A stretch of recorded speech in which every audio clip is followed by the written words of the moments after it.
I'm an Englishman. I'm from Bermondsey, southeast London. My father was called George. He was also from Bermondsey. His father, another Bermondsey man, was called George too. And his father, my great-grandfather, is from the same place. He was called Edward. These 3 generations of my family were in the fish trade. I'm the first member of my family not to work at the market in Billingsgate. My great-grandfather had 11 brothers and sisters. They all married, except one. They had 43 children. Of these, 37 married. And between them, they had a further 159 children. One of those was my father. I don't know exactly how many of his generation married or exactly how many children they produced. I've so far tracked over 200 of them. Many still live in Bermondsey. Some are still in the fish trade. There are 7 called George and 5 called Victoria. I stand here in front of you as a representative of all of them. And I ask in their name the great question put by our patron, Mr. Powell. What do they know of England who only England know? Or what can my family who come from England, who lived in England, who know only England, say of this, our country? Mr. Powell once spoke of the destruction of ancient Athens and the miraculous survival in the blackened ruins of that city of the sacred olive tree, the symbol of Greece, their country. And he also spoke of us, the English, at the heart of a vanished empire, seeming to find within ourselves, like one of our own oak trees, the sap rising from our ancient roots. And he said, perhaps after all, we, who have inhabited this island fortress for an unbroken 1,000 years, brought up, as he said, within the sound of English birdsong, under the English oak, in the English meadow, beneath the red cross of St. George, it is us who know most of England. And I appreciated him for saying that, because it was as if he spoke for my family, who understand well their own country,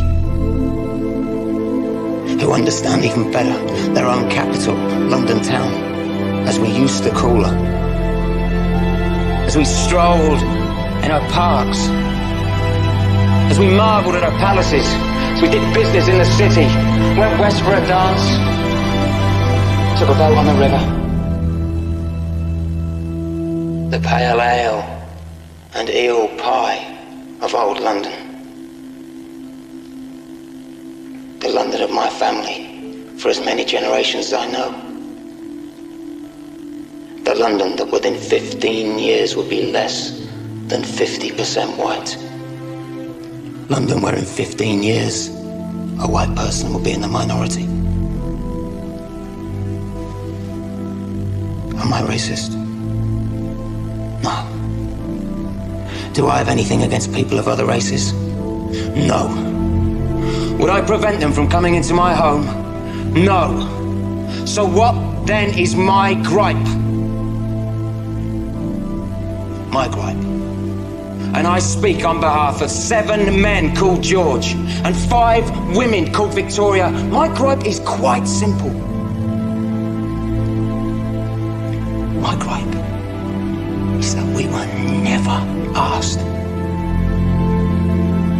My gripe is that we were told, not asked. And every day we are told again and again how we are to be and how our country is to be.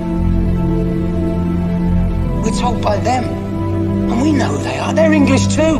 They're the class that has always set themselves apart. They're the class that has always taken whatever they wanted for themselves. And now they are the class that is giving England away.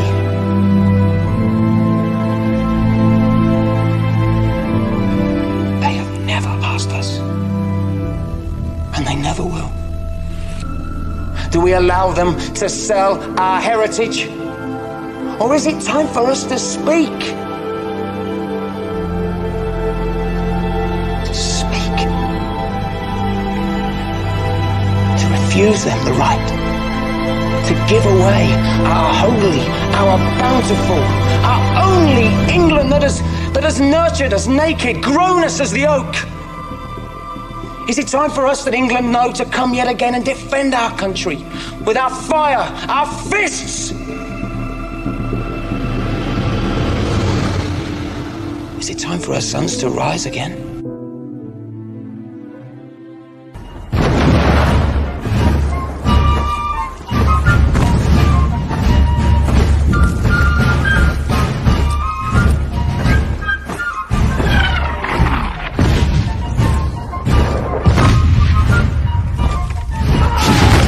Once more to raise up these walls with our English cheer. Keep St. George in my heart, keep me English. Keep St. George in my heart, I pray. Keep St. George in my heart, keep me English. Let us celebrate our St. George's Day. On April 23rd we should be happy. It should be a holiday for all. But English traditions count for nothing. Our patriotism is not allowed. But it's fine for every other country to celebrate their patron saint's day. But if you say you're proud to be English, your equal rights are taken away. Keep St. George in my heart, keep me English. Keep St. George in my heart, I pray. Keep St. George in my heart, keep me English. Let us celebrate St. George's Day. Our respect for other cultures is expected, and tolerance demanded from us. But our Englishness is now being eroded, as we are made to feel that we don't belong. We just want to be treated fairly. Our English pride must be preserved. All we want is the right to be English. So let us celebrate our St. George's Day.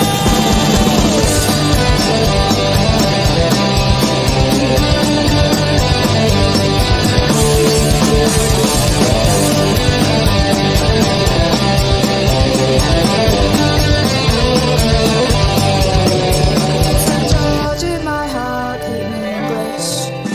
Keep St. George in my heart, I pray. Keep St. George in my heart, keep me English. Let us celebrate our St. George's Day. Keep St. George in my heart, keep me English. Keep St. George in my heart, I pray. Keep St. George in my heart, keep me English. Let us celebrate our St. George's Day. Give us back our, give us back our, give us back our St. George's Day. Give us back our, give us back our, give us back our St. George's Day.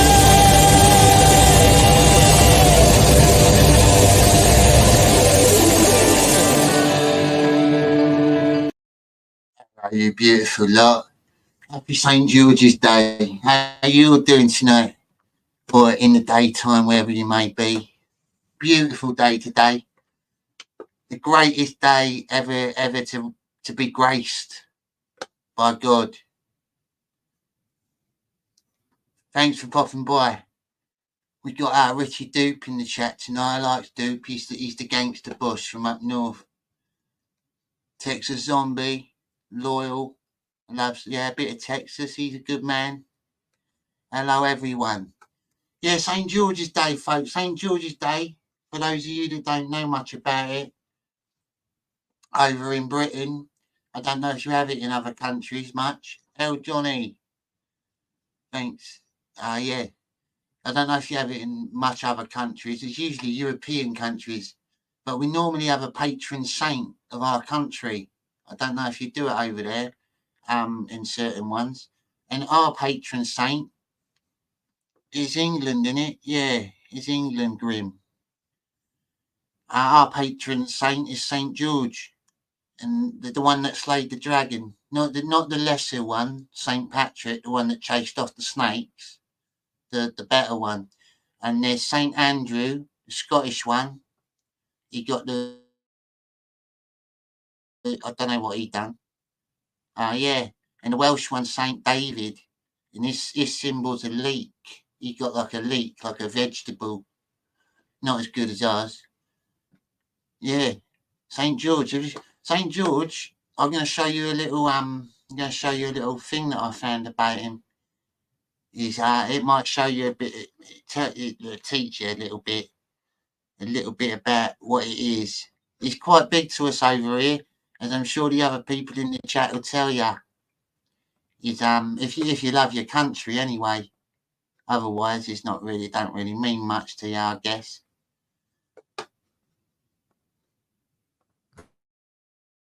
St. George's Day is celebrated on the 23rd of April and is England's national day. St. George is popularly identified with England and English ideals of honour, bravery and gallantry, and his emblem, a red cross on a white background, is the flag of England and part of the... See, that is our proper flag. That is England's flag as a country. And the one on the right, British flag. The British flag, the Union Jack, that is a collaboration of England, Scotland, and the rest of the used to be under our Wales and Ireland used to be under there as well. But yeah, that's us united and that's us apart. St. George's As emblem. you can see, even in the United flag, we take prime position. The priority is England in that flag, obviously. Was adopted by Richard the Lionheart and brought to England in the 12th century. But actually he wasn't English at all, and very little is known about the man who became St. George. The chat. What's this? We got Marshal Saint one, you can banner an army around. Yeah. Hello chat, hello Jonny, Rock Creek, how you doing, mate? Who kills a leek? Yeah, the Welsh, they love leeks in Wales. They have it for their special day. George. St. George is believed to have been born in Cappadocia, now Eastern Turkey. Still very tribal and primitive. Year AD 270. He was a Christian, and at the age of 17 he joined the Roman army and soon became famous for his bravery. See, it was in Roman times. St. George was in the Roman army. He's quite ancient, really. We based him on an ancient saint. But they say he fought a dragon, but we all know that's just like secret words for he killed off lizard men. The Emperor Diocletian started persecuting Christians. All these St. George pleaded with the Emperor to spare their lives. However, the Emperor Diocletian wouldn't listen, and St. George was executed near Lydda in Palestine on the 23rd of April, 303. In 1222, the Council of Oxford declared April the 23rd to be St. George's Day, and he replaced St. Edmund the Martyr as England's patron saint in the 14th century. He replaced St. Edmund the Martyr. He sounds like a proper dreary sort, doesn't he? It's probably better, really, that we replaced him. St. Edmund the Martyr. Boring. In 1415, April the 23rd was made a national feast day. Praetorian Guard. St. George is not only the patron saint of England, but also of Aragon and Catalonia in Spain, one of the best Ethiopia, Georgia, Greece, Lithuania, Palestine, Portugal, and Russia, as well as some cities. One of the best-known stories about St. George is his fight with the dragon. But it's unlikely that he ever fought a dragon or even visited England. Despite this, St. George is known throughout the world as a dragon. Yeah, I reckon that dragon creatures probably did exist at some point. Slaying patron Sounds a bit mental. Saint. Big lizards. The legend was first told in the 12th century, long after his death. There are many versions of the legend of St. George slaying the dragon, but most agree on the following facts. A town was terrorized by a dragon. A young princess was offered to the dragon, and George slayed the dragon and rescued the princess. How will you be celebrating St. George's Day? I'm celebrating it with this lovely lot here. This is how I'm doing it.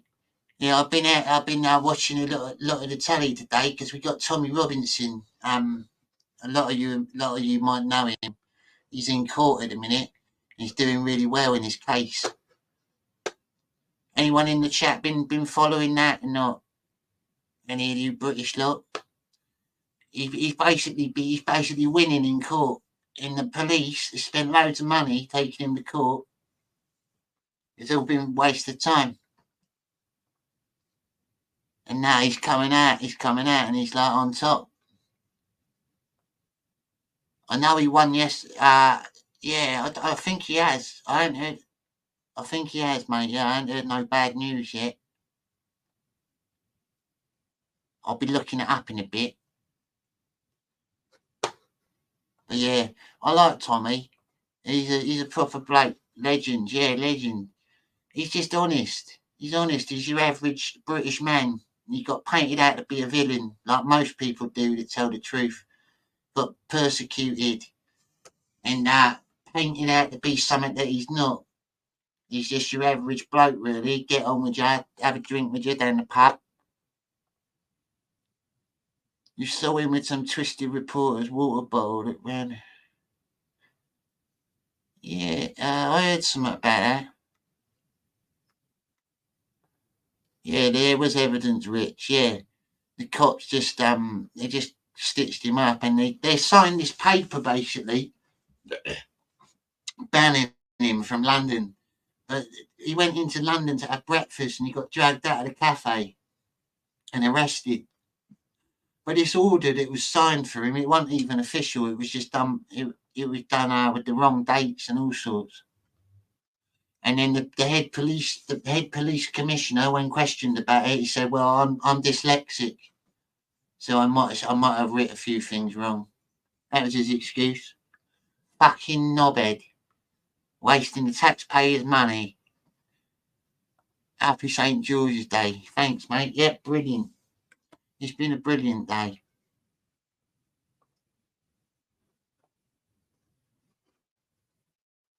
What have you lot been doing today over in wherever you are?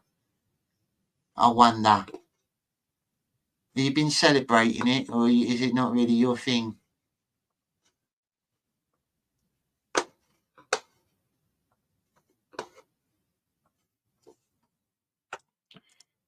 I always celebrate it somehow. Like Bjorn comes over sometimes. Bjorn comes up, but I didn't want him to come over this year because it gets fucking mental when he comes over. He starts bringing out all the weird drinks. I mean, he don't just drink normal things, Bjorn. Nah, he'd be like, "Oi, Jonny, here's something I made last night. It's like vodka and gin and something else, and it's just a cocktail, a concoction of death." And we end up having a very messy one. So I just wanted a quiet one this year. I didn't really fancy dying. We got some. Oh yeah, what's this? We got a guy. I think it's Maya Tusi. Good reporter. I think it's him.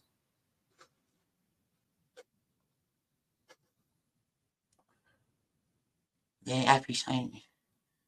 You laughing at me, Richie? Yeah, Bjorn's a fucking nutter. He's like, seriously, mate, like, you think I'm weird? You go out with him on a night out, you hardly make it home. You won't come back. You'll end up in some other city. Yeah, it might be fun the first time. Not when you end up in Dusseldorf in a trash heap. Hey!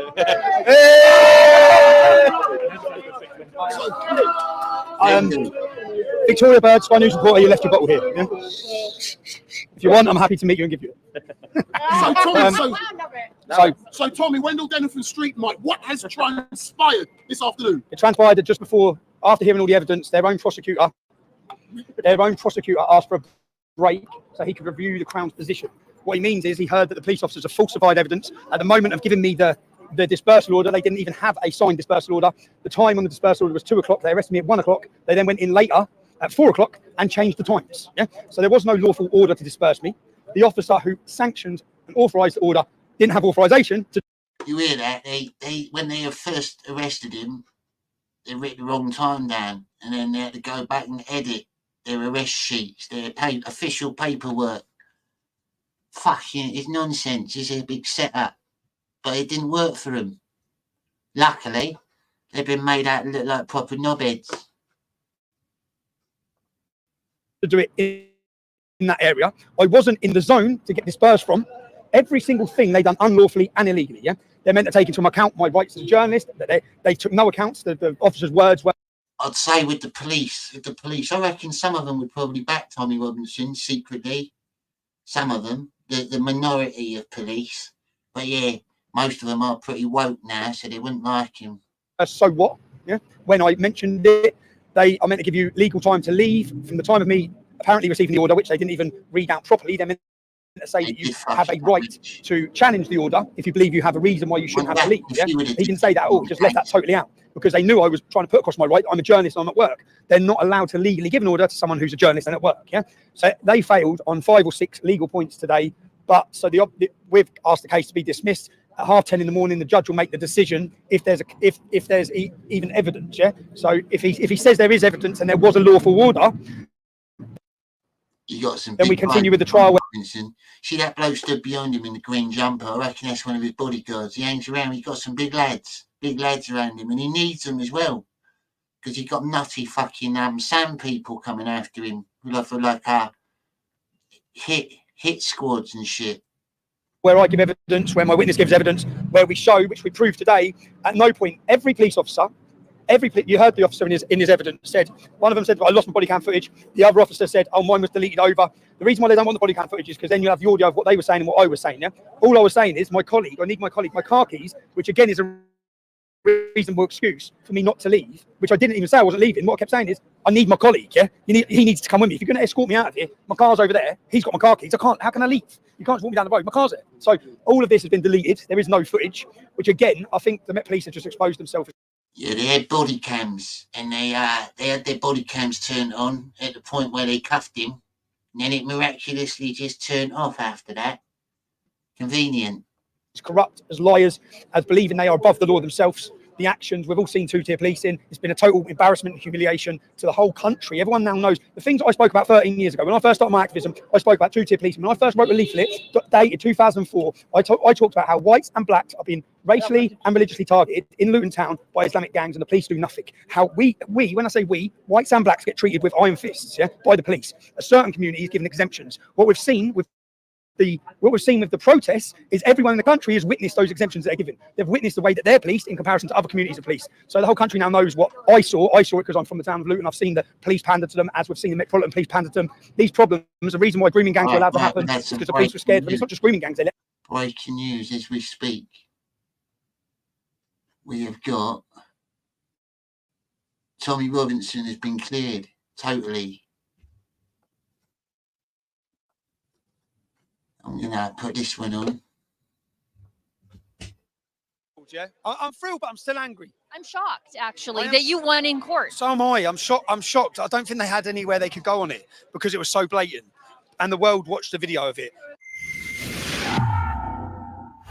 Tommy, reaction to the verdict today? I'm thrilled, yeah. I'm thrilled, but I'm still angry. I'm shocked, actually, that you won in court. So am I. I'm shocked. I don't think they had anywhere they could go on it because it was so blatant.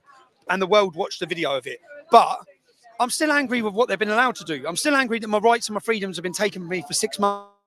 I'm still angry that the public have had to support a case to the tune of £60,000. This has cost £60,000, yeah? How? Why? Why was I in court in the first place? Who should be in court? The officer who attacked me? The officer who gave the false app order? The officer who admitted changing the forms? They should be in court. Someone should face punishment for what's happened. I feel I am happy. I just still think that I still think I know they're going to do this again. Yeah, they're just going to be more careful with the paperwork. It's a weapon they use. Lawfare is a weapon. Yeah, they use the judiciary, they use the police to silence you, to harass you. As I said, this is probably the 7th or 8th red tape, lots of paperwork.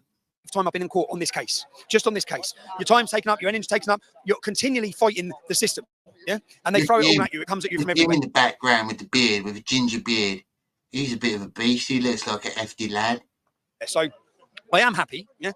Some people look, I am happy. I'm a bit overwhelmed. I just didn't expect the judge to ever decide. There was no jury in there as a judge, so I'm glad we found a judge who stood on truth. Because I've been in some of these court cases before. Well, I think we won that. I end up getting convicted. Harold used to hang around down the pub. He was like, he looked exactly like that bold guy on the right. He was one of them sort of like, you know, those people you find in, I don't know if you get in America and other countries, I don't know. But over here, in pubs, you'll always get like some sort of blagger, some local who always like sits there and tells you tales of shit that he never done. He was one of them, Harold. So yeah, I'm happy.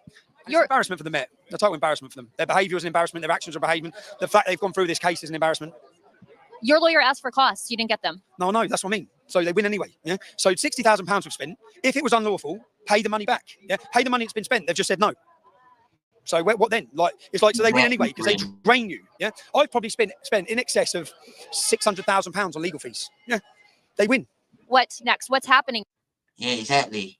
Even though he won the court case, he's had to spend fucking money to win it when he shouldn't have had to in the first place because they arrested him illegally. Next, I think there was a delay in court today to prevent you from going to a St. George's Day demonstration. Well, we're making it now. I'm going to go get out of this suit. We're going to go join everyone else. I'm going to go and say hello. I need to get home to my family. I've got things going on. Well, yeah, I know. I've got things going on at home. But yeah, what's next? June the 1st. Try and get over. Ezra, if you're watching this, get over. We're going to have a massive march through London against two-tier policing. I'm going to show a documentary which is going to awaken the British public to the totalitarian state that we already live in. And a message for your supporters, not just in my home country of Canada, but around the world who have been watching. If you're not familiar with Tommy, folks, look him up, seriously. Really intellectual guy. He's working class, normal bloke, but he's intelligent. He knows his shit. He ain't just some thug. Watching so intently your fight for free speech. That I know I'm not alone everywhere I go. I feel like I've got an, even when I'm walking on my own, even when I've been put in prison, I know there's an army behind me. So I never feel alone. So, and those people, even if I was ever to get the opportunity to feel down, I don't get one because I walk through the street and people embrace me, hug me and shake my hands. And I feel their emotion and their inspiration in continuing. So I'm grateful. But what you need to understand is, you see what's happened to me here. That's how I've got a platform. People know who I am. Getting like that. Even in Brixton. We're still lucky though. We've still got like a few cool like Caribbean folk in Brixton and places like that, in Camden, or the old places. But most of it is just sand people now. It's just getting everywhere, spreading. I am. Do you know how many people this is happening to? Yeah, there's people who haven't got a voice, and they're being imprisoned, they're being falsely accused, they're being labelled, they're being slandered, they're losing their work. You all know it. Everyone knows it. Everyone knows what's happening. I'm lucky enough that I have the support for people to back me. But how many people out there don't have that support? Who this is happening to, who no one even knows, who the state is being turned on for because they're whistleblowers or speaking out, they're challenging narratives. So yeah, but to the people who support me, I'm incredibly grateful. I value every one of you. You enable me to continue fighting. Yeah, and love to you all. So, Tommy, congratulations. I'm shocked you won. Take this fair victory. I know. So Well done, lad. I was near enough speechless. I was like, right, what are we going to say now? But yeah, I'm grateful. He deserves it. Thank you for coming in. Thank you. After what I saw in court the last 2 days, the dismissal of the charges against Tommy Robinson make perfect sense. Not only did the police change the time on the dispersal order under which he was arrested, but even if the dismissal order were valid, work is a valid excuse to ignore it. And Tommy Robinson was at the anti-Semitism march to work. He told the police that repeatedly as they were arresting him. And it was only 35 seconds from first contact with Tommy Robinson to his unlawful arrest. While the dismissal today reflects the reality of what I saw, it is Tommy Robinson, and the courts have, well, never been kind to him. And, you know, he seems exuberant. I hope he takes the time to decompress. I'm glad I was in the court today to show you exactly what happened, because as we saw yesterday, you just can't trust the mainstream media to see all of my reporting and to help. Look them up. Rebel News. They look pretty based, to be fair. They're reporting pretty fair.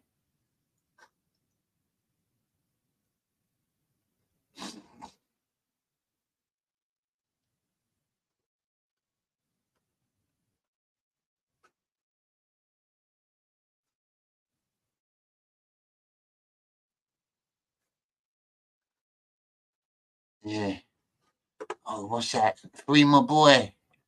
Free your boy. Jabez. Where you from, Jabez? I can't remember. Another thing I was watching as well. I'll put the speed on it a bit because it's quite long, but they've got some good points. I don't know if you lot know the Lotus Eaters. Few of you will. Sargon of Akkad's gang.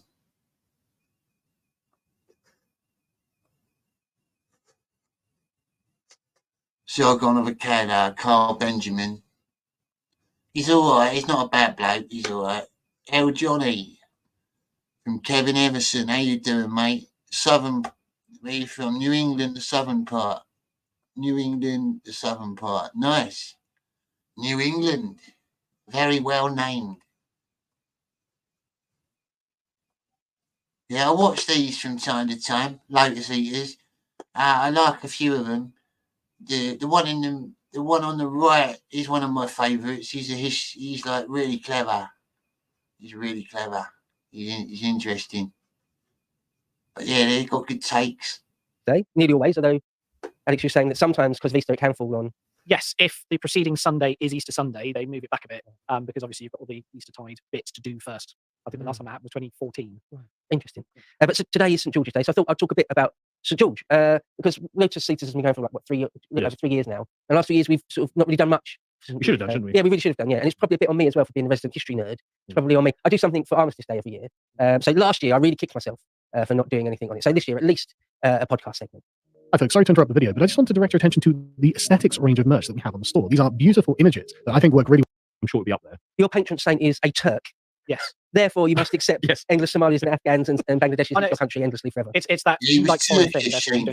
Yeah. So first thing to say is there's the real historical figure of St George of George of Cappadocia, and then there's the legend, the myth and legend built up around him. Where's Cappadocia? So Cappadocia is in Anatolia, modern day Turkey. Okay. So to call him Turkish is wrong. It's right and wrong. I mean, it's wrong because there was no Turkey in the 3rd century. So AD. if today's borders went all the way back in time, they don't. To the Roman times, to the 3rd century AD. Oh, right. Okay. So he died in about 300 AD. So the majority of it just after 300 AD. So he's Roman. It's Roman era. So Byzantine. Late antiquity. So he lived and died under the reign of Diocletian, who's a couple of emperors before, or just before Constantine. And it's Constantine's reign that really... So these saints are obviously based on real people. They're obviously exaggerated, I guess, some of the deeds they've done.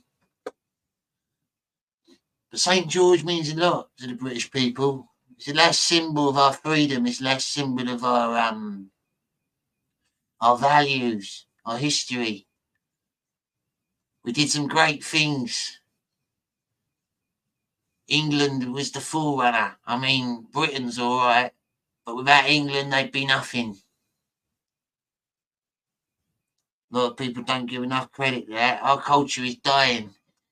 Our culture is dying drastically.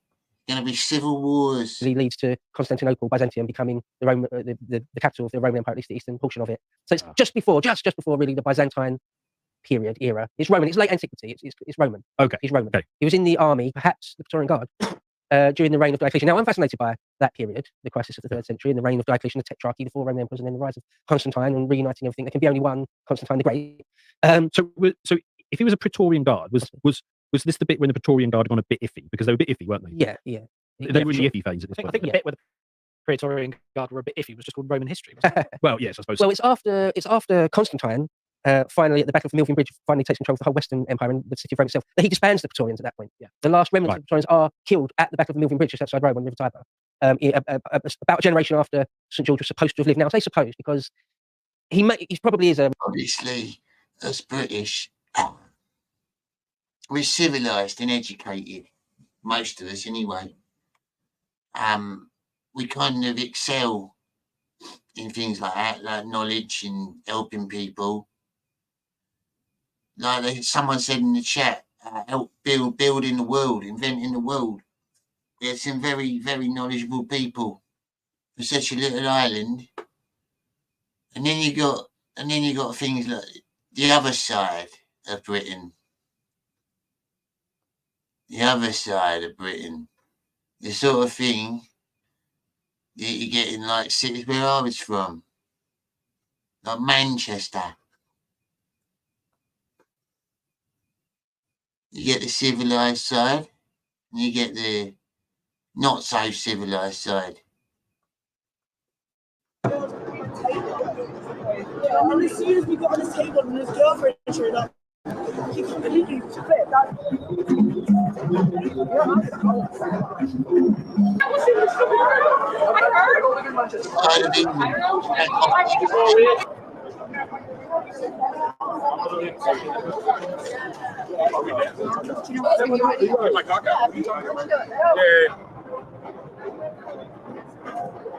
Yeah.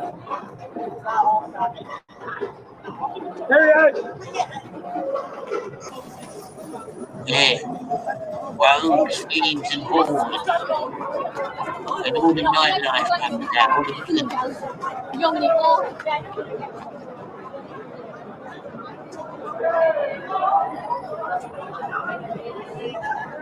I think some other people, like people visit England, they come out on a night out to visit some of the young people that came in.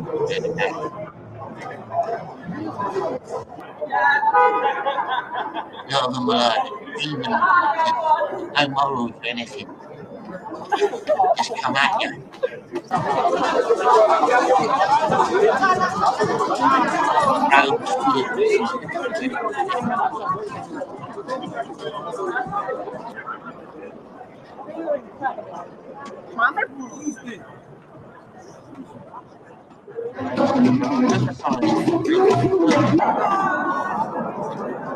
This street here, actually, when I was homeless, I was on this street quite a lot.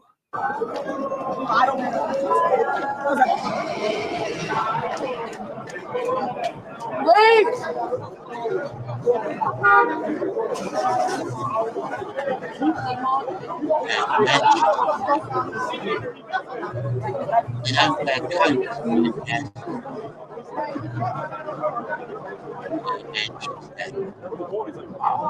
You can tell. A lot of ways you can tell a bank. They got a certain walk about them, most of them. They're sort of like stride like they own the place. Bit swayy, a bit rubbery.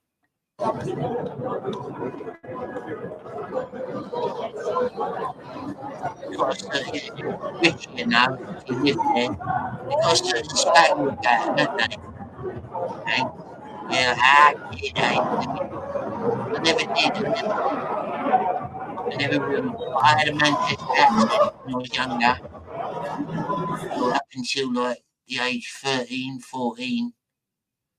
And then I obviously went on to like move to London, so I picked up a lot more Cockney. But yeah, originally I sounded a lot different than the young kid.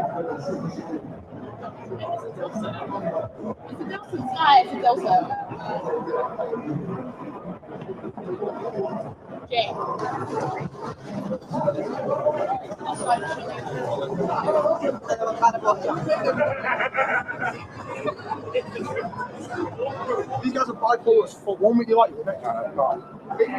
I don't know how much.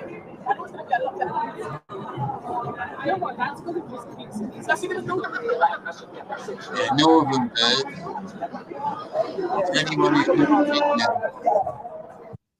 Anyone who's not from England, you got up north. The women up north, they're proper hard. They don't wear coats or nothing. Even in the winter, just walk out pretty much naked. Proper hard. They are thick-skinned northern lasses, not like the southern ones. Southern ones are a bit soft.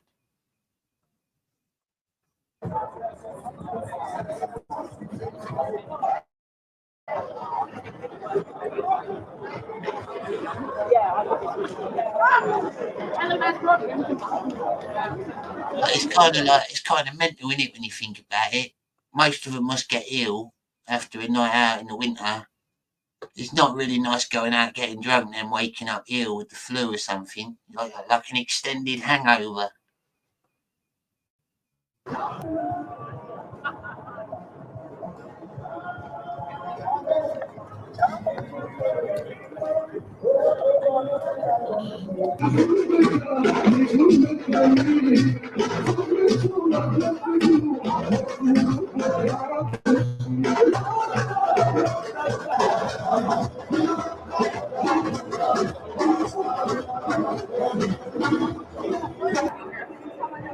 Oh.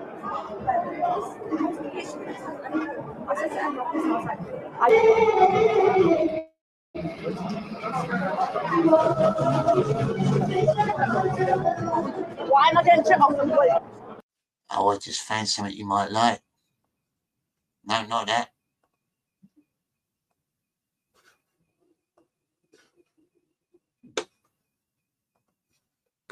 Horrible little man kids. How old are you? Bro, I'll waste you. I'll waste anyone. Don't chat shit when you're not from England, you little fucking. How old are you? How old are you? What? Were you 18? 19? I've been here longer than you have. Oh, he's American. Teens hurl racist abuse at American man on Manchester tram. I hope he knocks them out. Listen, youngins with the little muck are extremely ignorant and not very intelligent. You know that? Off the tram now. Off the tram now. Off the tram then. Hey, you jump off the tram now, bro, and I'll take you on the tram now. Off the tram now. Get off the tram now. What's your name, bro? That fucking head.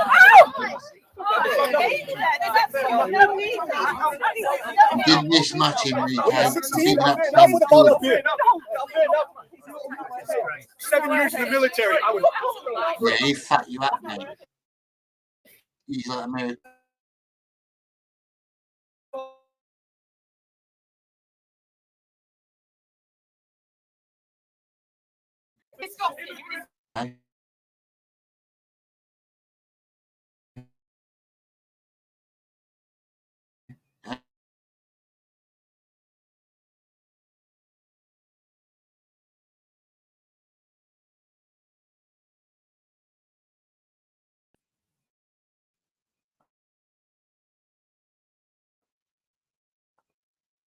It's not letting me pull up your chat for some reason. Wow, that was weird. Here you are.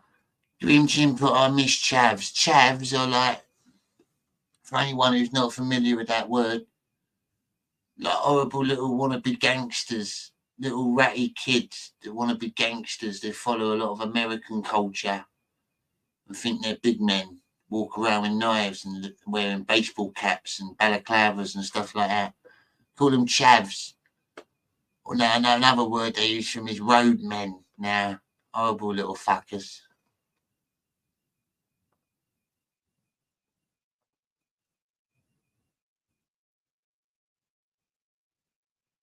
Yeah, internet issues. Yeah, something went weird. It all like sped up on me. Yeah, roadman. Yeah, that's it. Richie knows. He's probably the leader of a few. Probably got a few working for his gang on the lower levels.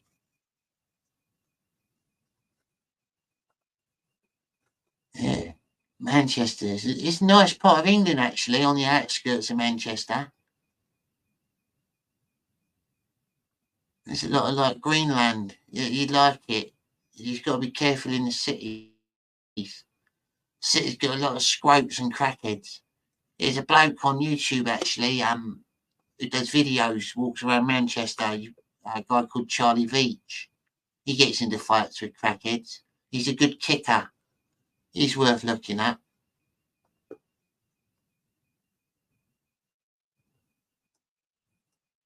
There's a lot of. Oh, look, here we are.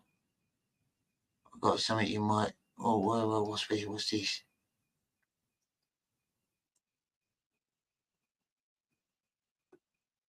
Oh, here's a little bit of that. Oh no, can't play that. It's a bit dodgy.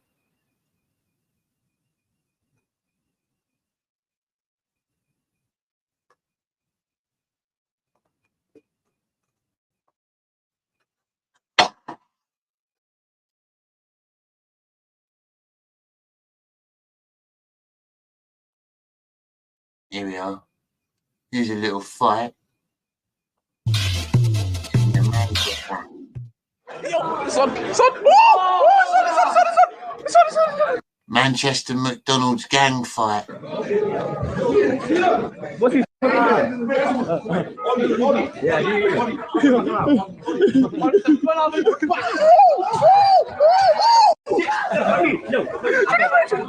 That's my fucking point. Go.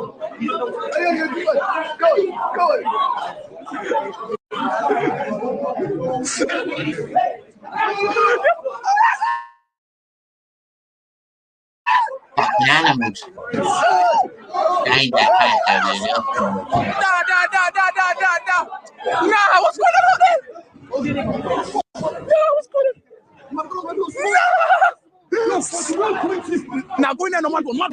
Pretty uncivilized. Pretty uncivilized. Oh, hello. I've missed you then when you came in. Hello, Matt. How you doing, mate? Thanks for popping in. It's just a St. George's Day cast, really. Just talking about England. He's asking for a muck pudding. Is that a thing? Don't think we got that over here. We just got this new thing come out in a minute. It's a special, like our limited edition chicken Big Mac. All the people fucking love it. It's just a chicken burger with Big Mac sauce. I bet you got much nicer stuff in America. But I bet they serve all sorts in your McDonald's. It's like over in Europe. When we go to our McDonald's in Europe, they serve beer. And you don't get that in Britain. They serve you beer in McDonald's in Europe. It's rare. Do you get that in America? Wessex. Wessex is old England. You're from, yeah, that's Wessex. That was like proper Saxon lands. That was, yeah, Wessex and Sussex. Big old school they are.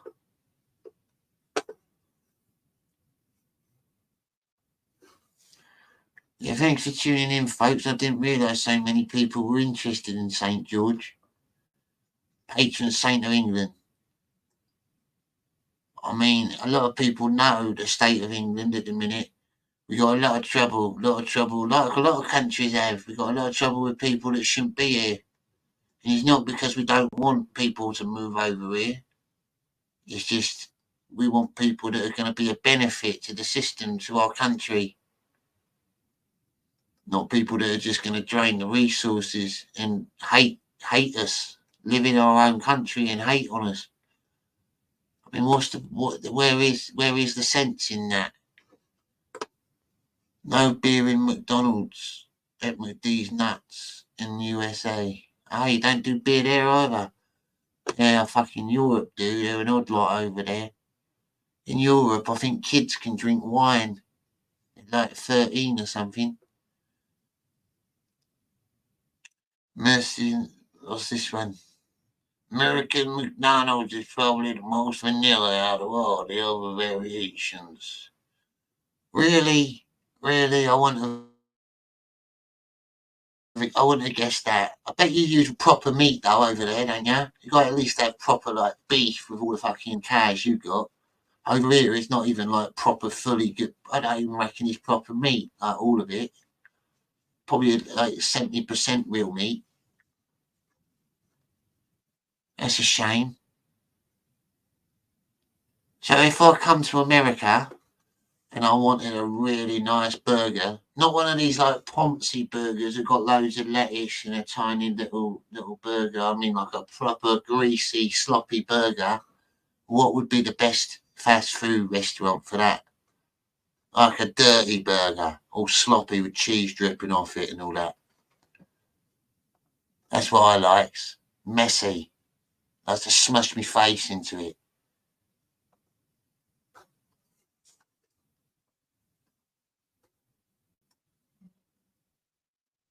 Recommendations. Best burger places in America. Someone must have had a burger in America.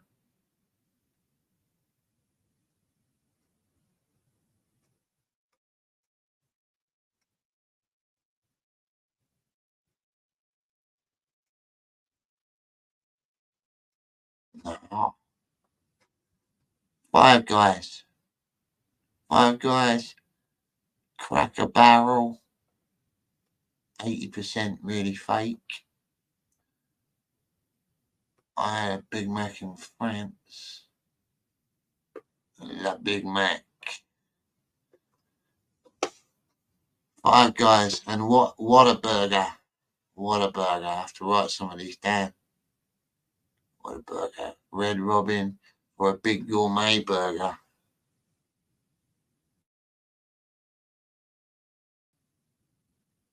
Big Chill Phil. Big Chill Phil. Carl's Jr. Carl's Jr. if you want Messi. Yeah, I remember that. Big Chill Phil. Thanks for coming in. A good fresh tasting burger would be in and out, but I think that's California only. Wendy's.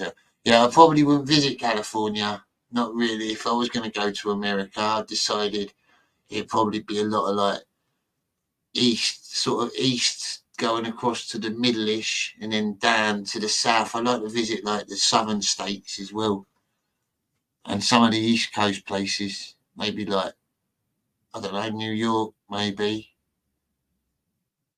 I like Miami. I like the thought of Miami. And like Texas as well. Texas and places like that. I love it. I love the southern states. They've got the best food, haven't they? Proper barbecues and all that. And you wouldn't think it. Look at me. I'm not like a massive bloke. I'm about 5'11", and I'm just average built, but I can eat a lot. I've got like hollow legs. Just goes into nothing. Richard Duke.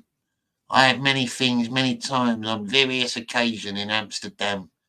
I remember nothing. I bet you go to Amsterdam a lot to like sort out business deals for imports and exports. I would have thought that. And you probably don't. Yeah. Let's not say too much on it. Come down to Texas. I'd love to. I'd love to come down to Texas. That'd be brilliant. In-N-Out burgers are good. And we got, if in Texas, some areas in the south can't go wrong with Whataburger. Yeah. I reckon most American food would be better than ours anyway. Skatable drains. Yeah, that's the only thing that interests me really, Richie, about California, because I watched a documentary and it says that there's homeless people that live under the city. And I'd like to go and explore and battle some of them if you had to, like a little quest. Just go deep in and see how far you could go. That's the only thing that really interests me with California. Maybe some of the beaches and some of the mountains. Like, they've got nice mountain ranges, haven't they? But I wouldn't want to deal with the people. Texas is great. I went to San Antonio and that's a nice town. Riverwalk, San Antonio. Yeah, I've heard that's nice. I hear that a lot, San Antonio, Texas. A horse burger. Was it really horse meat? Oh, nah. Nah, I can't eat a horse. I tried frogs once in France. It was horrible. Well, it wasn't horrible. It just tasted like chewy chicken, but there wasn't much on the bone. A horse burger. See, a horse would be like eating a dog to me. They're intelligent animals, aren't they? Intelligent creatures.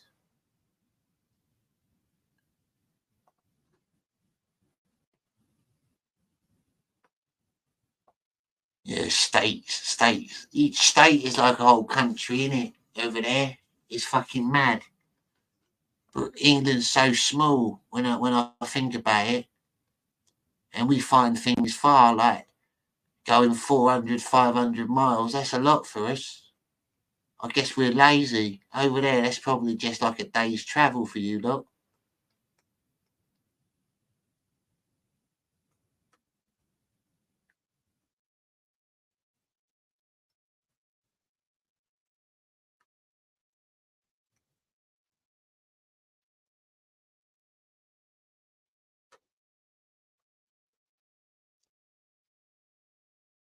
What's this?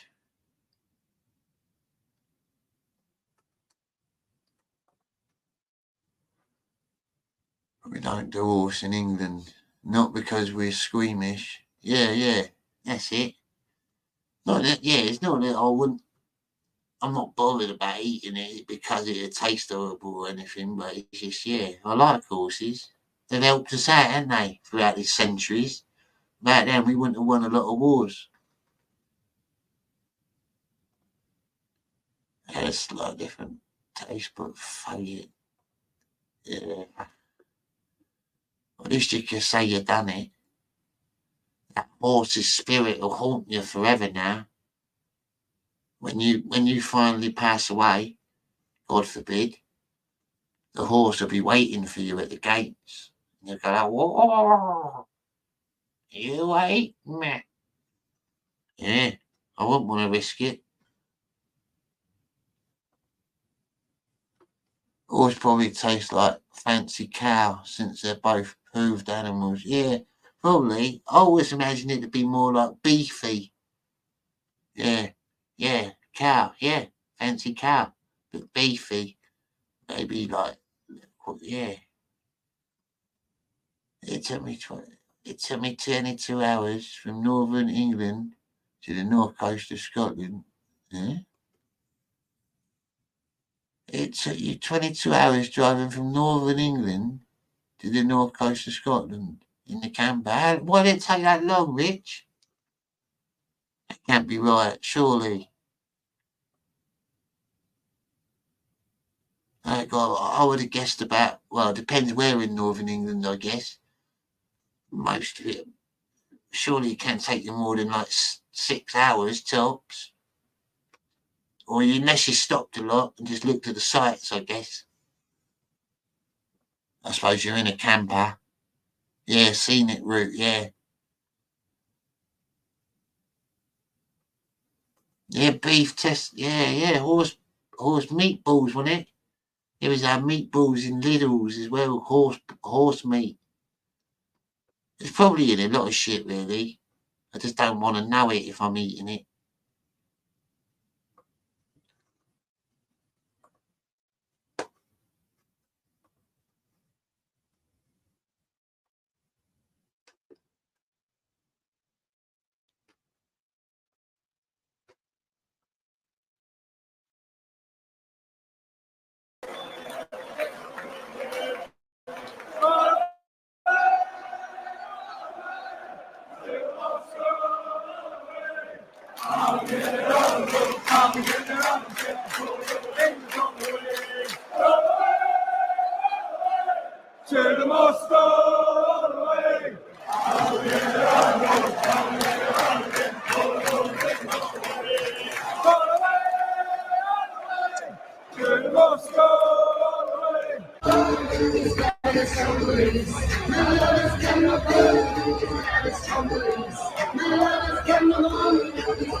British people love getting drunk and getting in big fags.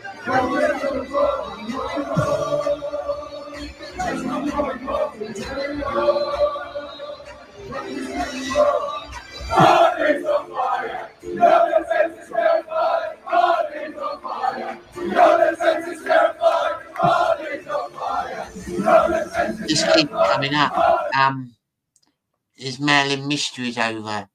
Not necessarily, but I'm not promising anything. I might carry it on. It depends on the state of Comicsgate, to be honest. I need a little bit of time to kick back and just observe, see what goes on. But yeah, it's not totally off the cards. I hadn't had a chance to talk to Malin because I lost my old Twitter account. He followed me on there, so we were messaging each other. But on my new one, I can't message him. I don't think he's realised that I got nuked by fucking C2E2 fans. So yeah, it possibly, it depends. It all depends. Depends how much people appreciate it, I guess. It's a lot of work, see, I do it for nothing. It's fun, but it's a lot of my time to like carry it on if it ain't gonna be like, yeah. So yeah, the answer is no, it ain't over. Possibly.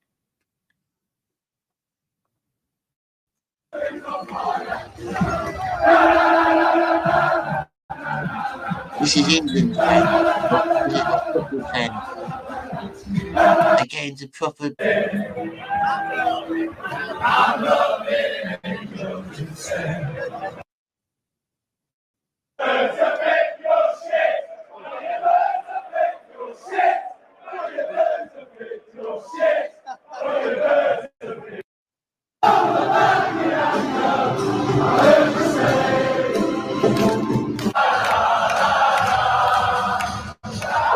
I was a bit gutted, really, because today, originally, they were meant to be bringing out the Fallout add-on, Fallout London. Originally, they were planning to bring it out today, and I was really looking forward to that. I'm a bit of a Fallout fan. Fallout London looked fucking amazing, really. I've got the official trailer for it, but they've held it back now. They held it back because I think they said that they're worried about something. Yeah, gutted. Yeah, don't mind. It looked brilliant. It's all Cecil's fault. All his fault.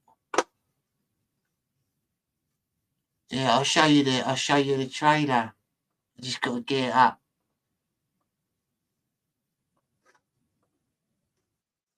Fucking hell. Yeah, I was really looking forward to it. All because of Bethesda doing a next gen upgrade. Fucking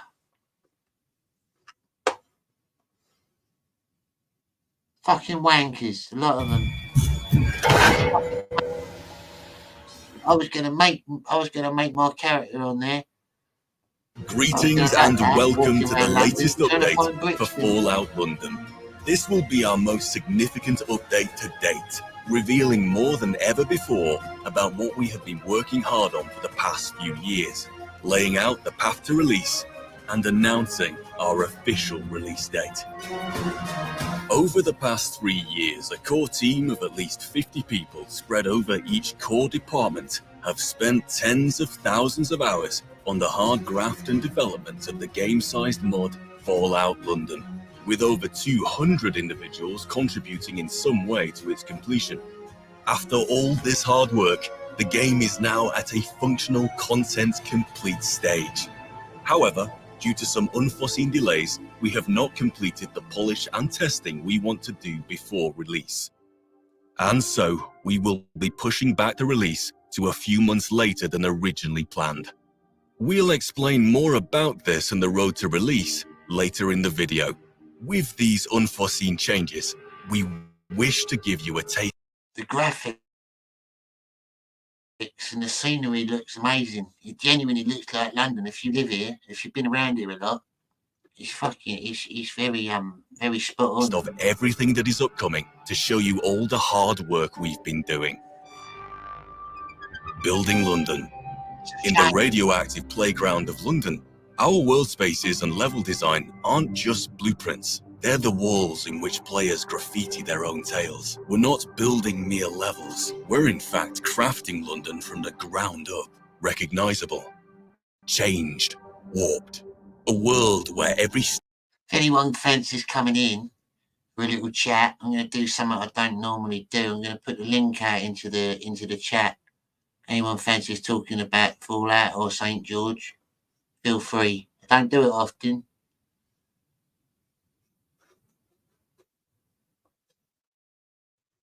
Step shapes your legend, and where the landscape is as deadly as the tales you choose to tell. The game setting includes 15 boroughs of London to openly explore. We begin with areas such as the leafy suburbs of Bromley with its 261 cells, the trendy canal paths of Camden with 305 cells, steel and glass towers in the financial hub of the City of London, boasting 139 cells. 283 cells make up the ruined hellscape of Croydon. Not much. Right, what's this? What would it take to fund Mad Mysteries per episode? Obviously, I don't want paying for it, because if you get into that, then you're sort of bound to it, ain't you? And I promised John Mailing I wasn't going to charge people for it. It would be immoral of me if I was to do that. I ain't the sort of person to like make Blu-ray DVDs and stuff like that and then charge ya.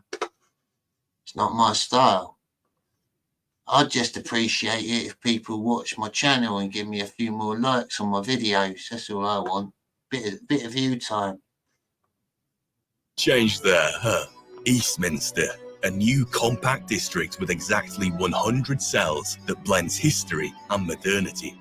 The home to the echoes of naval stories is Greenwich, with its maritime charm, with 460 cells. Hackney, with its vibrant racing heart of 151 cells. Islington's cultural enclave, which offers 102 cells of eclectic charm. The cramped ruins of Lambeth, with 175. It's mad as well because these are spot on. These designs, you can see it. There's places you can actually go to see buildings like that. They got the boroughs proper. Lewisham, the urban mosaic, a 182 cell canvas of diversity. Newham, a dynamic district with 109 cells, where radiation change is the only constant. Historic streets of Southwark, with 437 cells, where every corner whispers tales of yore. Tower Hamlet's 368 cells, of where power and history collide. The open parkland of Wandsworth, and its 388 cells, and Westminster, the political epicentre, boasting 304 cells. Creating these areas has required concepting, design, testing, and onerous nav meshing to ensure they produce a cohesive world that is also engaging for exploration and combat. There's a lot you can do with English culture, you see, that'd be really interesting to people that have played American Fallout. There's a lot of stuff, like little Easter eggs you could add that'd be interesting. Obviously, for a start, our soldiers had a lot of different uniforms and stuff like that, and there's different cars and vehicles, and our building designs are slightly different. You can tell you can usually tell a European place compared to an American place, although there are a few exceptions. There's a few places in America that look quite European or English, but it's rare. But with a combined total of 3,764 cells, lock, stock and barrel. Amongst these eclectic London boroughs are an additional mix of areas, with a final total of 11 fascinatingly diverse world spaces, 337 detailed. A lot of people moaned about it. There was a few like little glitches in it, weren't there? There was that butch bird with the tash and stuff, but in general, it wasn't that bad, I don't think. If you think about it, as in you go with the ghoul guy, Goggins or whatever his name is, you got to think of it as in like you're following his story as the playable character. That's how I look at it. Imagine he is the character that you're playing, because his storyline is sort of like that. I mean, he was all right. I didn't mind it. I want to see a few more creatures and villains in it now. I'd be interested to see if the Institute is still about, whatever they're called. Interior cells, 48 of which are the scale of the base game's Corvega factory, and a total of 7 unique settlements for you to build to your heart's content. The total area covered by our world is equivalent to the base game Commonwealth and Far Harbor DLC combined. This world space size makes Fallout London one of the largest Royal Guard uniforms as well, like the Grenadier Guards, people like that. They got suits of armour, and there's obviously a lot of Arthurian stuff as well, like King Arthur, because we're basically the shit when it comes to knights, and everyone knows that. Fallout London, just American Fallout, but the only 9 and 0 guns. Now, we got guns over here, Enrique. We have got guns, mate. They just really limit us. They just really limit us to who can have them.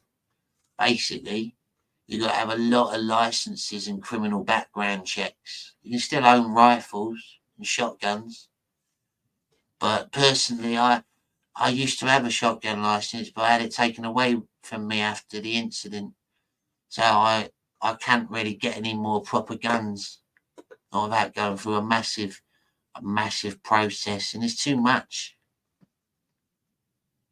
So I use air rifles nowadays mainly. Popcorn watcher.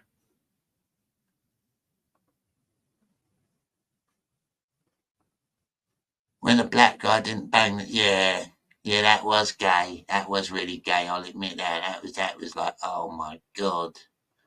Yeah, it was super gay. It was like a Response little for kid. Fallout 4 to date. 3D.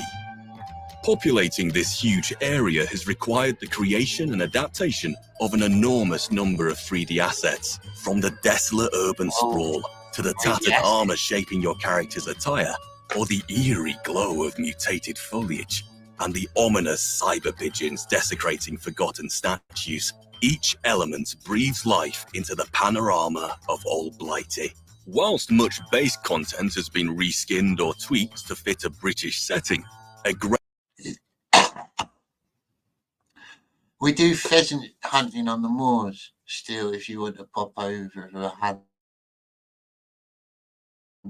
Like I said, I ain't got a license no more.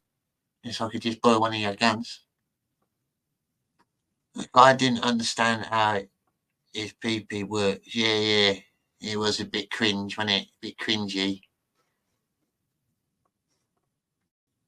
great number of items have been made from scratch and new animations developed to support them. They include custom weapons, clothes, races, foliage, London-specific architectural kits, and, of course, finely brewed pots of tea. It also includes many hundreds of miscellaneous assets, from iconic London buses to the humble 3-pin plug to the extra mysterious Cthulhu doll. Every asset meticulously crafted for our setting immerses players in a world rich with roleplay options. Our assets let the player explore a new reality where each detail beckons, inviting you to forge your own path and truly feel the pulse of the unknown. They really big it up like that, and then they just take it away from us on a whim. Fucking ugh. It hates me. I hate people that do that. Build people's hopes up like that and take it away at the last minute. 2D. Our 2D artists have produced a plethora of artwork to populate the world with London-centric content. New signage, posters, graffiti, comic covers, logos, and textures help build a believable future London for you to get immersed in. In addition, we have overhauled the user interface with our Attaboy alternative to the Pip-Boy, which includes custom animations for stats, perks, and quests based on the UK's Protect and Survive family. Music. Fallout London sports a completely new and unique OST, covering all music found in the base game, while adding more. It includes a completely new and overhauled soundscape, ambient and gameplay soundtrack, and features 3 new radio stations you can tune into. Whether you are feeling classy on the BBM, we interrupt this monologue to bring you a stunning development, or are after some American classics with Crystal Palace Radio. Hello to all you wonderful listeners. Or just after some good old-fashioned anarchy in the UK, On the Mend with Dan Bull. That was freshly squeezed with animal soul. New audio is all part of making our adaptation feel true to London, whilst also integrating seamlessly into the style of the Fallout universe. Our full OST is also available early for you to listen to on our YouTube channel. Gameplay. Much of Fallout 4's acclaim stems from its distinctive mechanics, such as settlements, and we've elevated that legacy with our additions, including a revamped crafting system for ammo and tea, an overhauled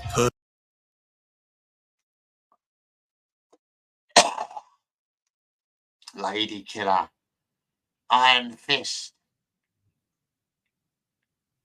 perk and dialogue system, skill and perk checks in dialogue. Look at him with English Bobby.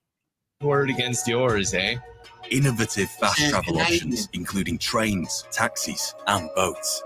It's too risky to transport the 3 of us. across such choppy waters. Dynamic weathers, new smoking... He was good. I liked him. That ghoulish guy. Yeah, his voice. I like him. My sort of man. My word against yours, eh?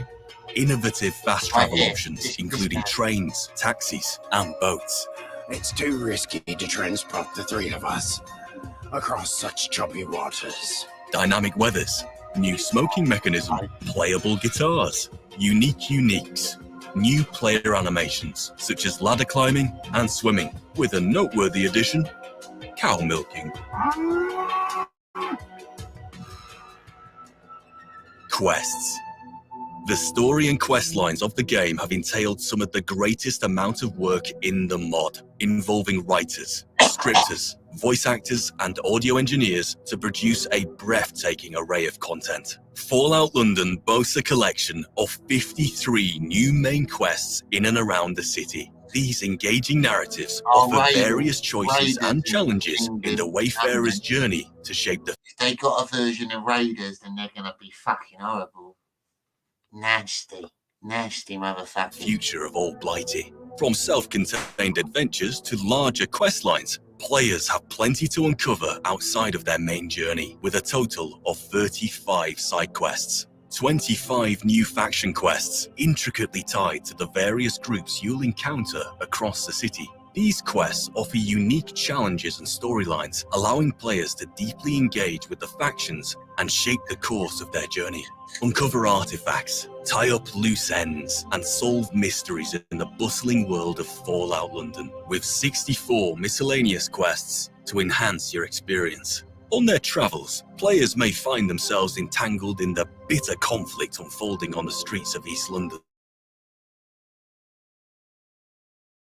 With 16 branching quests, the journey is rich with challenges and intrigue, all seamlessly intertwined with the main quest line. There are 7 companions you are able to recruit in the game, including one very British best boy, who we are sure will charm players just as much as Dogmeat. 5 of the companions are more human-ish, and are fully voiced with detailed relationship levels. Shall we venture out again, matey?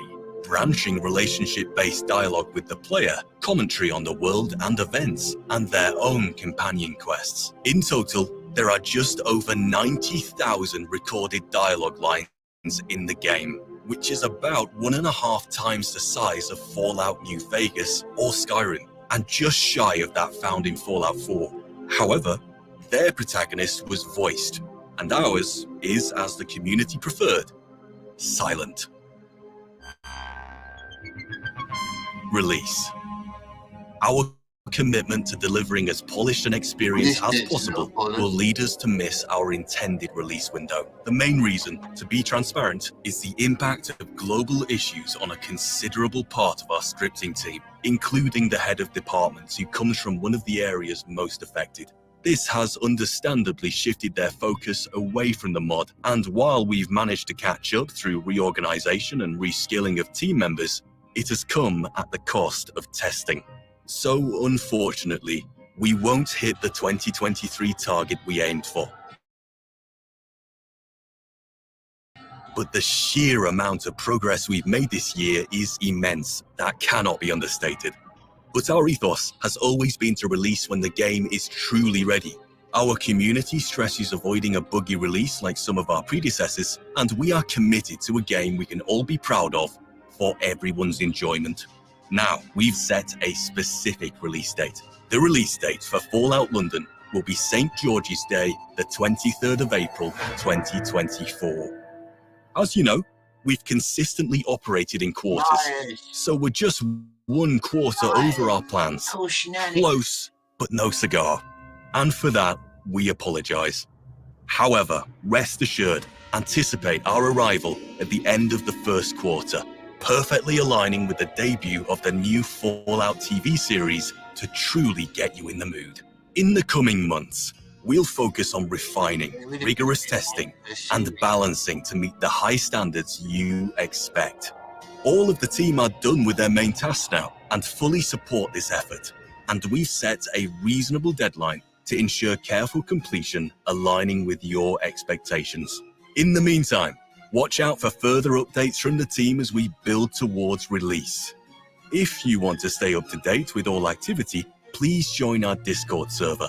And feel free to support the work of Team Folon on our Patreon. As always, stay safe. It looked like a very good game. I had my hopes up for that. Fool me, eh? Fool me. It would have been brilliant. Glorious. The fun I could have had on that.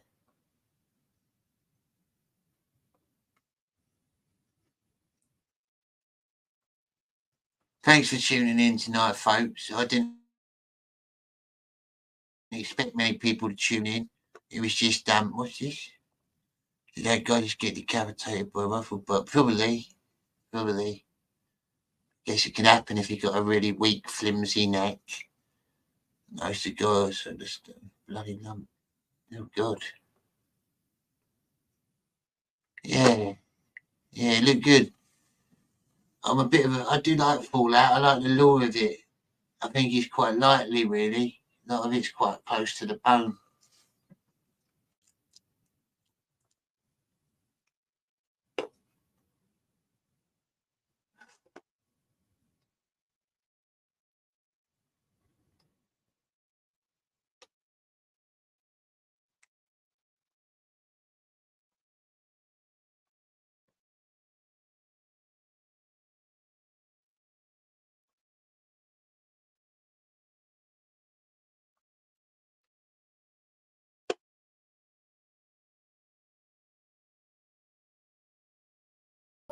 Arrested me, they attacked me.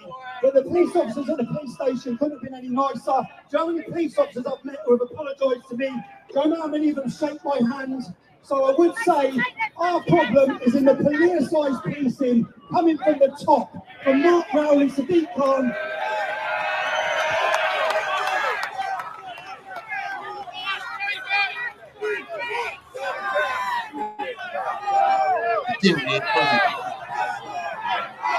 Thanks, Jackie. It's a good stream because I've got good people in the chat. You're all fucking legends. Hello, mate, how you doing?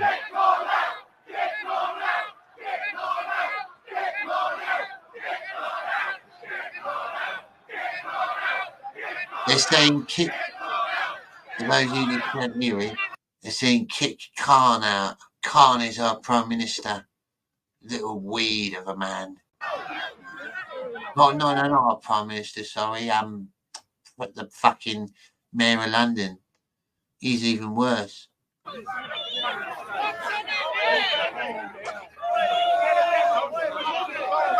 Yeah, I'm good, mate. I'm good. Jonny's too much you can bring me down, really. Yeah, the London Mayor. Ugh, he disgusts me. Well, to the Metropolitan Police Force, to the British establishment, this is really backfiring, isn't it? Everyone, I would say, I'm grateful you all come. I've had a few dramas last 48 hours at home. I'd say everyone be safe, everyone be calm, enjoy your day, enjoy your identity, celebrate it.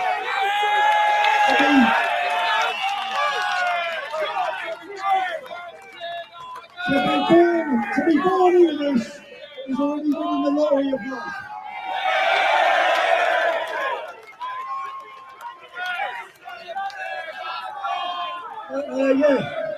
Thank you as well to Danny. Thank you to Danny Tomo. Danny's put this together today without any help.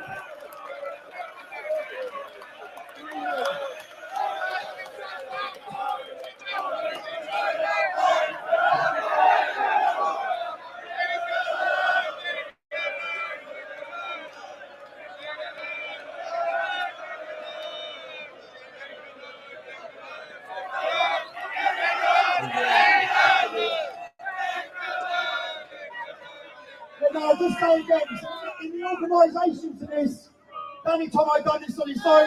Every time he mentions it to me,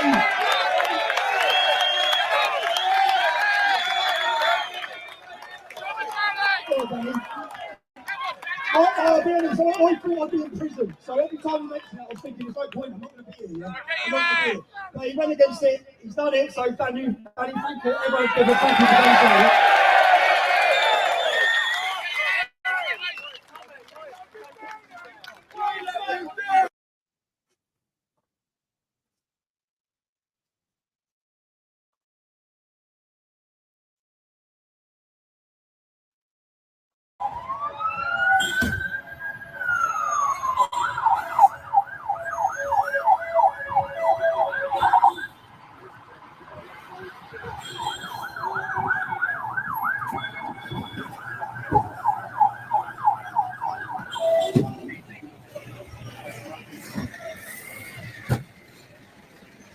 Apparently there's been a fight.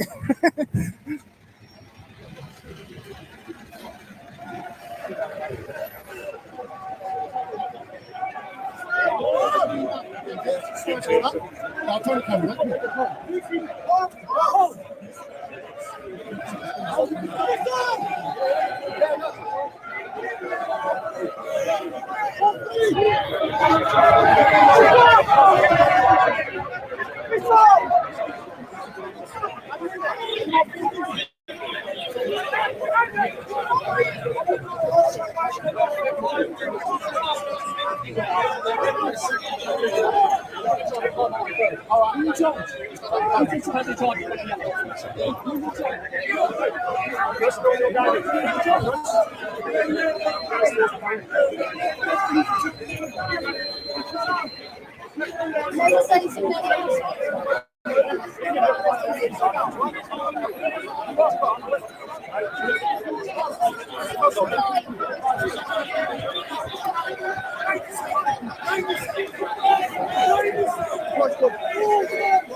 Yeah, there's still a few white people left.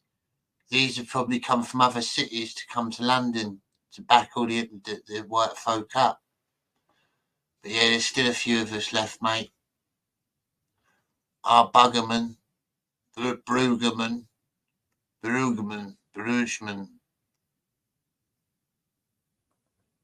How do you pronounce your name? I don't want to do it on purpose, like wrong. Was there? You used to have to be 6 foot to be a cop, yeah. Proper police back in the old days when I was growing up. Police were fucking massive, big boots, big massive beards or moustaches, mutton chops. Just give you a clip round the ear or slap round the head, or take you back to your home if they knew your parents. Like back in our day, the police, the local policemen would know the families in the area, and they'd just take you back to your parents. And then you just get, if you had parents like mine, you get battered with an ironing board. Where's my main man, Tommy Robinson? I don't think Tommy's here. This is a Lawrence Fox video, I think. He's basically going around looking around, showing you what's going on. Lawrence Fox is another great man that's intelligent and knows what's going on. He's an ally of Tommy's.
Those police there to try because they think that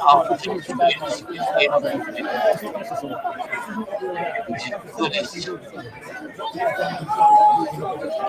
This anything in the police force help them.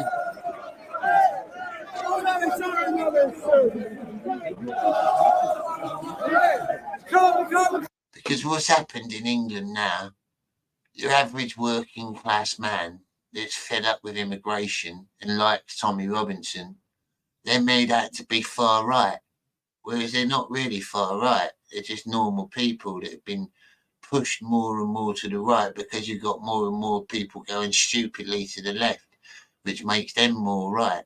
But really, they ain't changed. They're just normal people and they're fed up with their country being taken over and for us to be the fucking minority in our own countries and not get any benefit from it.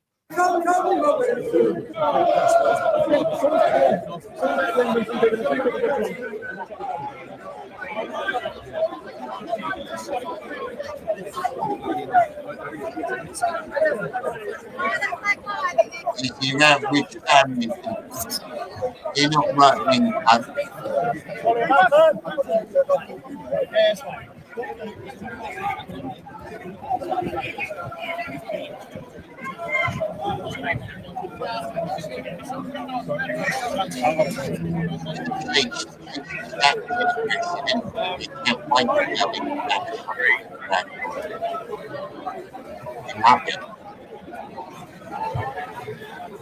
Any chance of getting these two cabs out? Other people shit at themselves in the back here. All we want to do is go that way. He was ill, wasn't it? Cab man, not him.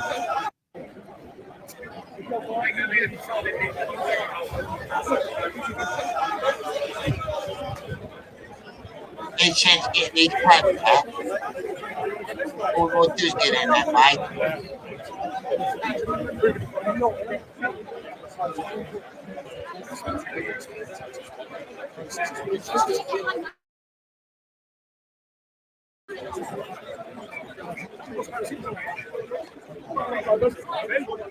Oh, he was good as well. Look at the bloke on the left hiding behind the pole, the beard. Right, just kicked off there with the police.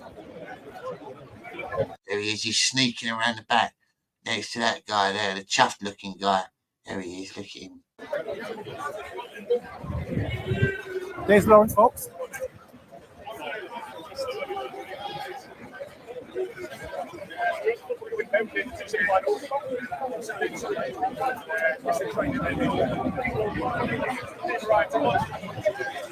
He's throwing bottles at the police. There he is. The angry cab man.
Lawrence Fox just told the police to fuck off.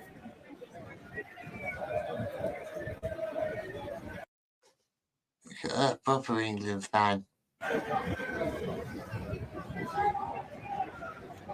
I like spotting people, odd-looking people. Look at him, look, with the green coat and the khaki trousers. Is that like a ginger non-binary person? See him on the right? It's hard to tell if it's a man or like one of those like mannish women. But there's a better shot of them. I'd say it's a mannish woman, wouldn't you?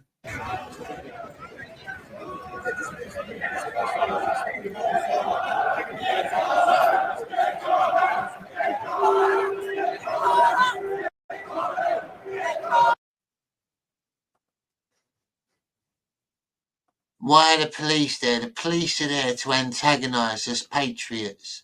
They think that we'll get violent for some weird reason, because they know that it's quite likely that Antifa, some other weird little group, will turn up, start like shouting and mouthing off.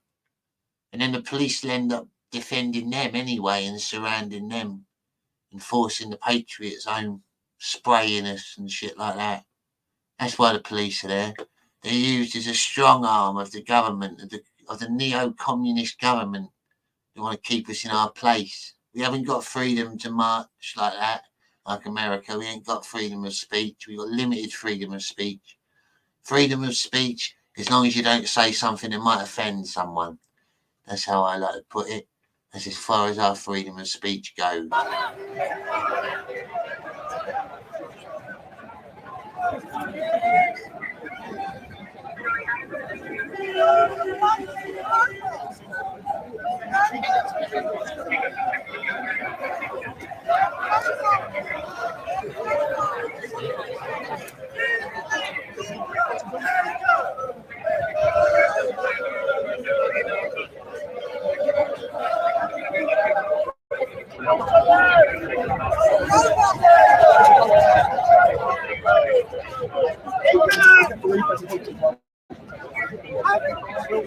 What's this? I'm from Huntington Beach, Cali, but UK is a place in my heart. Told you about my ancestor the other day, and those police treat people like shit. Yeah, seen it many times, Johnny. God bless you all. Thank you, mate. And God bless you too. In fact, God bless everyone that's in the chat or watching, because it means a lot. I don't even expect anyone to watch, to be honest. I wanted to do it anyway. But it's nice. It's nice having decent people, especially when you interact and I can sort of talk to you. No worries. No worries at all. It's brilliant. Thanks for watching.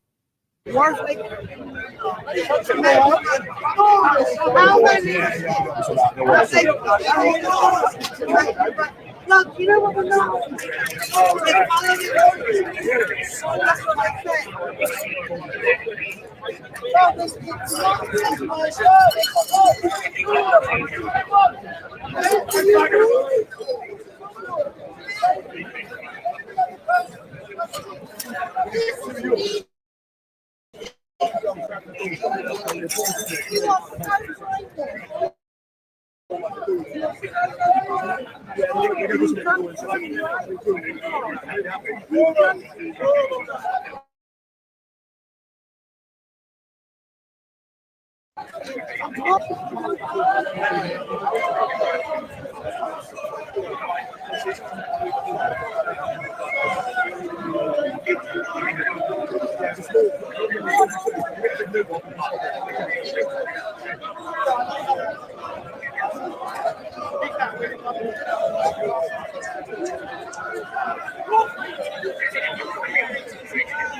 Yeah, it got quite riled in London today.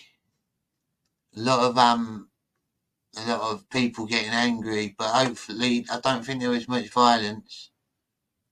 The police wanted there to be. Protest, which was, I suppose we could say, curated by the Met Police. A clip from this went viral as a Jewish man wished to speak to the protesters, and he was intercepted by the police, and the following exchanges occurred. You are quite openly Jewish. This is a pro-Palestinian. Right, yeah, just to bring you up on context, there was a Palestinian march, a pro-Palestine march, and a Jewish man got arrested and sent away from it for being an antagonist. Sargon, yeah, Sargon. It's all right, Sargon. Not a bad bloke. Interesting fella.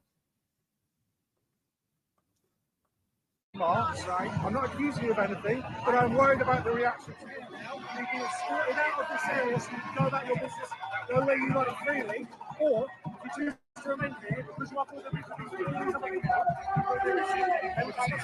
If I remain here, you're arrested. Because your presence is antagonising a large people that we can't deal with all of them. If they attack you, or they because your presence is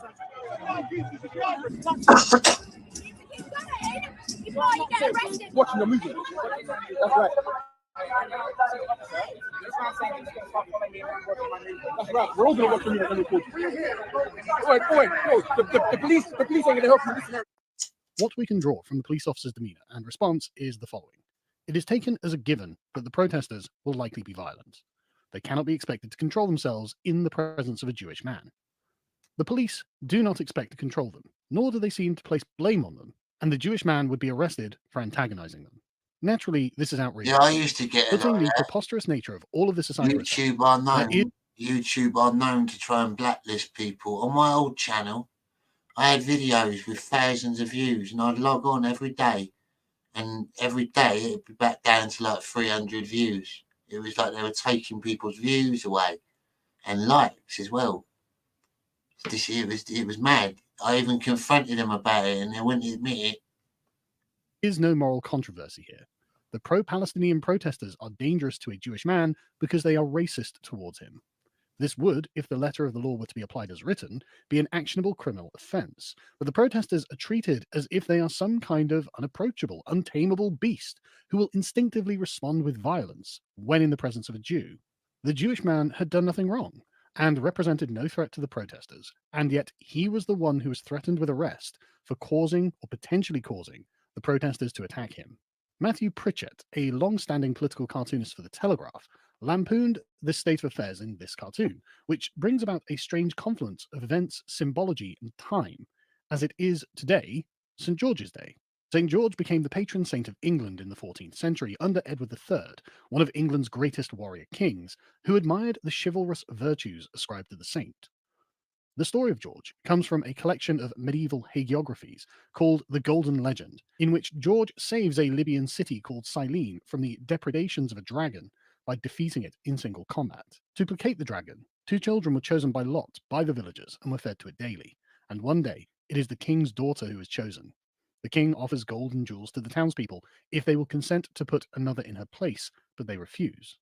The princess is sent out to be eaten by the dragon, but George gallantly saves her by wounding and capturing the beast, and thereafter it follows the princess like the tamest dog. However, it still terrifies the town people, so George beheads it, and the city and its king convert to Christianity. The moral that we are meant to take from the story of St. George is that knights are meant to subdue and, if necessary, slay dragons, not appease them. Appeasing them leads to the deaths of innocents, and chivalry demands that we protect the vulnerable by putting an end to such evil. Returning to Matt's cartoon, we can see why this situation is not only absurd, but also an inversion of the values which were previously held by the English. The caption, "You're openly a knight, and there's a very large dragon over there," summarizes the moral problem with the situation. The Met's job is to simply ensure that nobody gets hurt, and it doesn't matter. You're openly a knight. There's a very large dragon over there. How that is done. But value systems which are contradictory are held to be equal. From our perspective, it is the knight who represents the moral exemplar in this scenario, and it is also the knight who is being treated as the problem. The dragon is left to continue doing its evil. And what's more, the Met seem to have a bias in favour of the dragon. We should actually not tolerate the presence of dragons, but the multiculturalism which Blair decided to rub in our faces now forces the police officer to become the defender of the dragon. The officer therefore must accost the hero rather than the villain, because his job is not to defeat evil. It is to treat evil as the equal of good. There is a strange mythological irony in this story as well, as in 2023, Sir Mark Rowley became the Commissioner of the Metropolitan Police.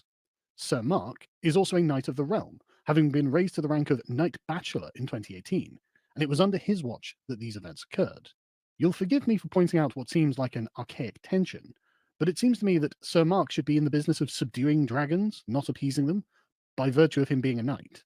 However, Sir Mark is also the Commissioner of the Metropolitan Police, which is a part of the managerial multicultural regime which How dodgy is that? He's a Knight of the Realm, and he's the leader of the Metropolitan Police. Demands that knights and dragons live side by side, and this regime will not only protect the dragons, but will import more dragons from overseas. Moreover, it will treat the dragons as if they were the innocent party in each encounter, unable to control their voracious appetite for devouring villagers, and so it's incumbent on the knight, who can be reasoned with, to steer clear and allow the dragon to get his lunch in peace. Today, there is to be an event to mark St. George's Day in England's capital city, London. The Met have already posted a series of tweets in a disapproving tone, which seems to be a warning and condemnation of the far-right English men and women who from will the be Metropolitan Police. Later today, an event to mark St. George's Day is expected to take place on Richmond Terrace of Whitehall. We believe those planning to attend include far-right groups and groups linked to football clubs travelling from elsewhere in the UK. Additional policing resources, including public order officers, will be deployed in the area to deal with any incidents. They're supported by colleagues from the British Transport Police and the City of London Police. The officers' primary role is to ensure the safety of participants and the public, but they will not hesitate to respond in the event of disorderly behaviour or other offences. That's what they're warning you. That's our police. Naturally, additional policing resources and additional search powers will be brought in to ensure that this gathering of knights does not harm any dragons, even though no such resources were brought to bear when a gathering of dragons threatened the safety of a villager. In fact, when the dragons do have, say, an Al-Quds Day march through England's capital, the Met Police are shockingly neutral and non-condemnatory about it, even when they have to arrest people in it for racial incitement. So this is the situation in which England finds itself on this St. George's Day in 2024. The liberal order would have our knights live alongside the dragons and will proactively oppress people for objecting to this state of affairs. The Metropolitan Police Officer is now the instrument of the managerial regime, which holds that there is no difference in moral virtue between the knight and the dragon, which one might think would conflict with Sir Mark's status of being a knight. But the fact that the Met is commanded by a Knight of the Realm means nothing, as there is no moral content to such a position in the modern day. The moral mythology that underpinned England has been slowly but surely subverted and replaced by the amorality of the international liberal order. It will wear the titles and honorifics of England as a skin suit, as it brings in and protects the dragons that it insists you live alongside, and will condemn you for being openly a knight if you are in their presence. Happy St. George's Day. Brilliant. Thanks for tuning in tonight, folks. It's been nice. It's been nice having some people here, having a little chat with you all. Happy St. George's Day. And I hope at home, people watching, when I do leave you in a minute, I'm going to leave you with a little song. England's unofficial anthem. And it's got words down at the bottom. if you want to sing along. I really appreciate you all coming in. And this was just a little special. My new Scabcasts are going to be 3 a.m. EST Sunday mornings. So it'll be doing the morning runs, which is 7 a.m. over here in England. I'm going to do a morning show, and then I'll be done in time for the later Comics Gate Commanders if Ben and Quinlan are doing that. I don't want to run into that. So you'll have beautiful stuff all Sunday. You'll have beautiful Jonny, and then lots of Comics Gate Commanders to finish you off for the night. And who knows, maybe one day I'll guest star on it. Who knows, eh? Thanks, Jonny. Appreciate you streaming here. Thanks, folks. I appreciate you as well. Don't forget to sing along at home. I'm going to sing along. It's brilliant. Have a great day. Have a great night. Adios, folks. Love you all.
Good night, folks.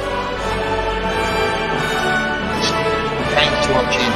God bless England. God save the King. Love all of you. I'll catch you soon. Beautiful.